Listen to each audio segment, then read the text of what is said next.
I merely wish to point out by giving you these examples, by reminding you of these examples, that when God comes to earth, He performs very confusing pastimes. And if we think, I can understand God using my logical mind, then we are very mistaken. Imagine a man going to the Pacific Ocean, and he wants to measure the depth of the Pacific Ocean. And you will laugh to hear what kind of measuring stick he has. He has a 1-foot scale, and that too made of salt. So he dips his measuring stick into the ocean, and what happens? His measuring stick disappears. It melts into the ocean. We also suffer the same destiny. If we take our puny little intellect, with which we have not been able to understand even ourselves, we have not yet understood that we are the soul. We keep on thinking, I am the body. I'm a Trinidadian. I'm Indian. I'm a man. I'm a woman. We haven't understood that I'm not Trinidadian. I'm not Indian. I'm not man or woman. I am just the soul. I am just the Atma. So with our puny, tiny little intellect, we have not yet understood ourselves. And yet we go so boldly, and we go in front of God and we say, you know what Ramchandraji did doesn't make sense to me. Once after a satsang, a gentleman said to me, Didi, I am very angry at Ram. And I said, who is this Ram? Some neighbor of yours? He said, no, I mean Prabhu Sri Ram. I said, oh, you're angry with the same Ram whose names you chant day in and day out?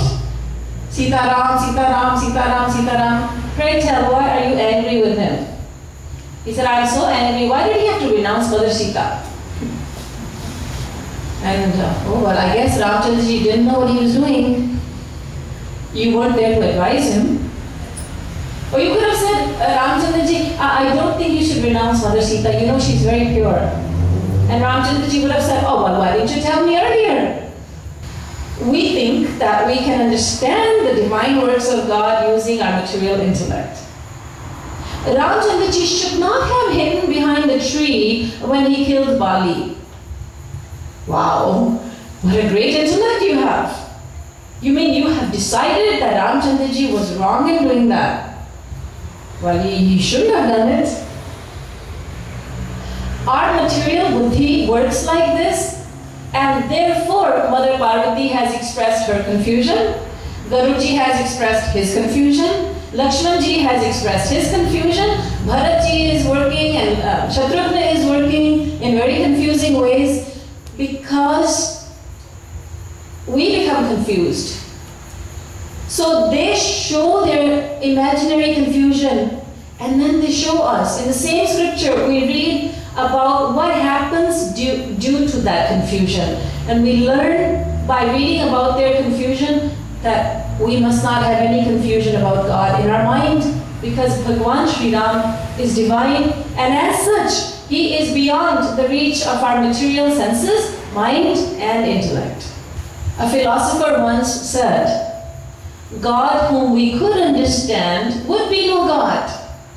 If we could understand God using our intellect, then our intellect would be superior to God. God would be here at this level, lower level. Our intellect would be at a superior level because it has understood God. Now God will be subservient to that intellect will become God. God cannot be understood. And the Ramayana teaches us that. The Ramayana is not to be regarded as just a beautiful story of Bhagwan Sri Ram. Ramayana is filled with knowledge. It teaches us very valuable lessons.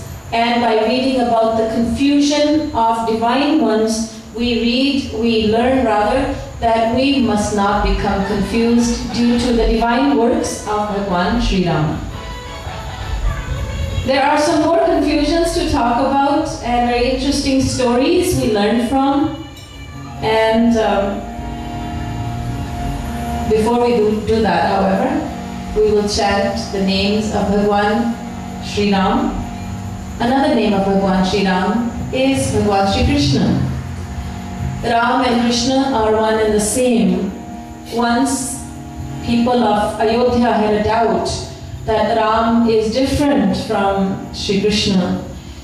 And Bilvamangal was a devotee of Bhagwan Sri Krishna. He went to Ayodhya.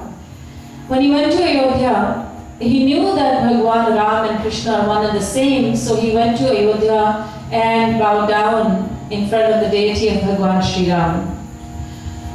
People of Ayodhya saw Bilvamangal and they mocked him. They said, "So you have finally come to your senses. You have finally given up on Krishna. You have finally come to Prabhu Sri Ram." Bilvamangal prayed to Bhagwan Sri Ram. He said, "You are Krishna, you are Ram, you are both one and the same. So please appear in front of these people as Krishna so that they may not have this doubt any longer." And right in front of people's eyes, the murti of Bhagwan Ram turned into the murti of Bhagwan Sri Krishna. And people of Ayodhya understood instantly that Ram and Krishna are one. The same doubt was in the minds of the people of Vrindavan. Once Tulsidas ji went to Vrindavan. There he went to Banke Bihari Mandir. He went to Shri Krishna's temple and there he bowed down before the deity, before the murti of Bhagwan Shri Krishna. And people of Vrindavan also mocked him and they said to him, "So you have finally come to your senses, huh? You have finally come to the lotus feet of Shri Krishna, recognizing him to be superior." Tulsidas ji also prayed to Bhagwan Sri Ram, "Please tell these ignorant people that Ram and Krishna are one." And right in front of people's eyes, the murti of Bhagwan Sri Krishna turned into the murti of Bhagwan Sri Ram. And the people of Vrindavan understood instantly that there is no difference between Sri Ram and Sri Krishna. So let us chant the names of Bhagwan Sri Krishna.